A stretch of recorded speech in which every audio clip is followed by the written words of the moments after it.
ہم شہر کے لوگوں کا سب سے بڑا ایشو یہ کہ ہمیں تہبند سے بڑی گھبراہٹ ہوتی ہے، ہمیں تہبند باندھنے کی عادت نہیں ہے. گاؤں گوٹ کے لوگ تو گھر میں بھی تہبند باندھ رہے ہوتے ہیں، ان کو احرام کو پرابلم ہی کوئی نہیں ہوتا. تو تہبند سے اگر آپ کو عادت ہو گئی نا تو آپ احرام فرینڈلی ہو جاؤ گے.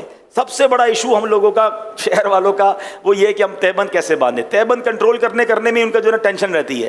تو ایک بار صحیح طریقے سے آپ یہ احرام کا جو نیچے والا حصہ باندھنے کا ہے، تہبند باندھنے کا طریقہ سیکھ لو، آپ کا حج آسان ہو جائے گا. حج قران کرنا ہے نا تب بھی ہو جائے گا، لیکن جب احرام صحیح باندھنا ہو. اب احرام ہی سنبھالتے رہو گے تو دل ہوگا یار کب اترے گا احرام. مجھے بڑا بعض اوقات تو عجیب لگتا ہے، لوگ بار بار یہ پوچھتے ہیں احرام اترے گا کب. میں نے کہا پہلے روتے تھے احرام پہنوں گا کب، یا اللہ موقع دے میں احرام پہنوں. جیسے ہی احرام پہنا اب ٹینشن یہ اترے گا کب. ارے بھائی ریلیکس رہو، جلدی کس بات کی ہے.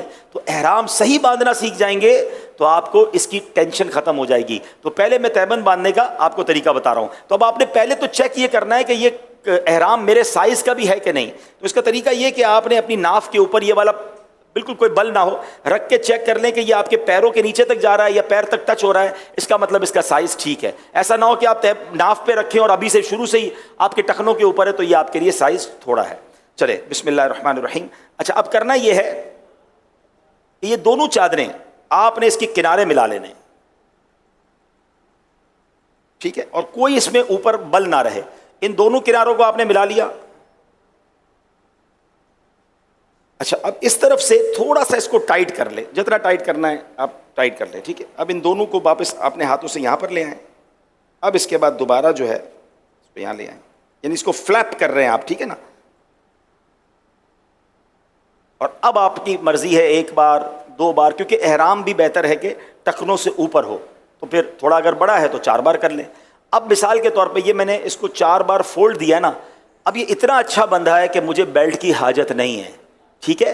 اچھا ایک اور غلطی جو حاجی کر جاتے ہیں یا غلطی عمرہ کرنے والے کر جاتے ہیں، ابھی چونکہ میں تربیت کر رہا ہوں تو میں نے کپڑے پہنے ہوئے ہیں، ٹھیک ہے نا. لیکن جب آپ احرام پہنیں گے تو جسم پر اور کوئی کپڑا نہیں ہوگا، کوئی انڈر گارمنٹ، کوئی انڈر ویئر وغیرہ کچھ بھی آپ نہیں پہنیں گے، ٹھیک ہے. مرد جب احرام پہنے گا تو اس کے جسم پر بے سلی چادریں ہی ہوں گی، سر پر ٹوپی امامہ بھی نہیں ہوگا، یہ خیال رکھنا ہے، ٹھیک ہے.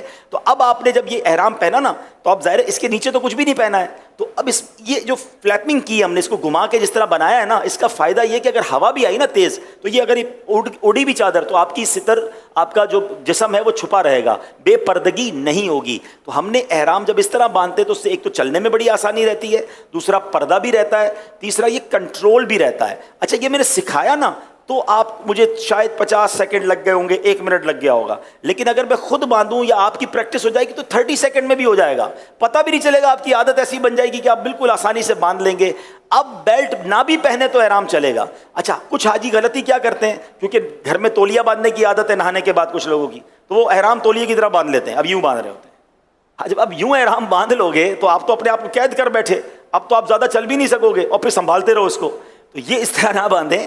باندھنا تو ٹھیک ہے، ہو جائے گا باندھنا، لیکن آپ ٹینشن میں رہو گے. تو احرام فرینڈلی بننے کا ایک طریقہ میں آپ کو بتاتا ہوں کہ اگر حج میں کچھ دن ہے نا تو اکیلے کمرے میں رات کو جب موقع ملے، آپ کا بیڈ روم ہو، تو آپ تہبند باندھ کر سونا شروع کر دیں.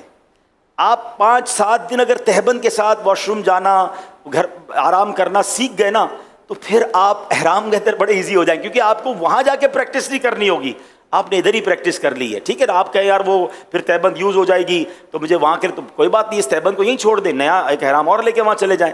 لیکن اچھی نیت کے ساتھ اس کی پریکٹس کر لیں تو یہ بڑا آسان ہو جائے گا. اچھا اب بیلٹ کئی قسم کے آتے ہیں، لیکن اگر اس طرح کا بیلٹ جو ٹریولر بیک بیلٹ کہلاتا ہے جس میں جیب ہوتے ہیں، یہ بیلٹ بڑا آسان رہتا ہے. تو اس کو باندھنا بڑا آسان ہے، پیچھے اس کا کلپ ہوتا ہے اور اس میں آپ اپنا موبائل فون، اپنے ضروری کاغذات یا کوئی تھوڑے بہت پیسے بھی رکھ سکتے ہیں. اس میں بھی ایک مشورہ دوں گا کہ حج پر جا رہے ہیں تو 2 موبائل لے جائیں. اگر آپ کے پاس اسمارٹ فون یا قیمتی فون ہے تو اس کے ساتھ ایک چھوٹا فون بھی لے جائیں، جو آپ حرم پاک میں جانے آنے کے لیے، منی عرفات میں، دیگر جگہوں پر آپ کے پاس وہ بھی فون ہو. کیونکہ بعض اوقات بیلٹ میں لوگ رکھتے ہیں اور بیلٹ اٹھا کر رکھ دیتے ہیں کہیں وضو خانے پہ اور قیمتی فون بھی چلا جاتا ہے، یا اپنے پورے سفر کی ساری کرنسی اسی بیلٹ میں رکھتے ہیں. ایسا بھی نہ کریں. اپنی زیادہ پیسے وغیرہ ہیں وہ ہوٹل میں ہی رکھیں، بیگ کے اندر رکھیں. اس میں تو ضرورت کی 25-50-100 ریال رکھ لیے, کچھ کھانے پینے کی ضرورت پڑی. ہاں اپنے ہوٹل کا کارڈ ضرور ڈالیں, اپنے معلم کا کارڈ ضرور ڈالیں, تاکہ خدا نہ خواستہ آپ کے ساتھ کوئی حادثہ ہو جائے تو پتہ چلے کہ آپ کہاں تھے, کس کے معلم کے حاجی ہیں, تو رابطہ کرنا آسان ہو جائے. آپ کے ساتھ بچے اور فیملیز ہوں تو ان کے جیب میں بھی آپ نے ہوٹل کا کارڈ بھی اور معلم کا کارڈ ضرور رکھنا ہے, تاکہ وہ بچھڑ جائیں تو ان کو کوئی اس ایڈریس پر پہنچا سکے. اب یہ اوپر کی چادر جو ہے تولیے کی ہے, اور اس کو بھی آپ نے اسی طرح چیک کر لینا ہے کہ یہ میرے سائز کی ہے کہ نہیں. تو سائز تھوڑا سا اس کا بڑا ہونا چاہیے, تاکہ اس کا فائدہ یہ ہوتا ہے کہ یہ آپ کے نماز وغیرہ میں, رکوع وغیرہ میں آپ کے لیے آسانی رہے. تو اس کو چیک کرنے کا طریقہ یہ کہ یہ ایک بار چکر پورا گھوم کر کم از کم یہاں تک آ جائے. تو یہ جو چادر ہے یہ میرے لیے ٹھیک ہے, میری سائز کے لیے اوکے ہے کہ یہاں تک گھوم کے آ گئی ہے. تو اب جب یہاں تک آ گئی ہے نا, تو اب یہ میں جب رکوع کروں گا نا تو یہ گرے گا نہیں. ورنہ نارملی کیا ہوتا ہے کہ اگر احرام یہی ختم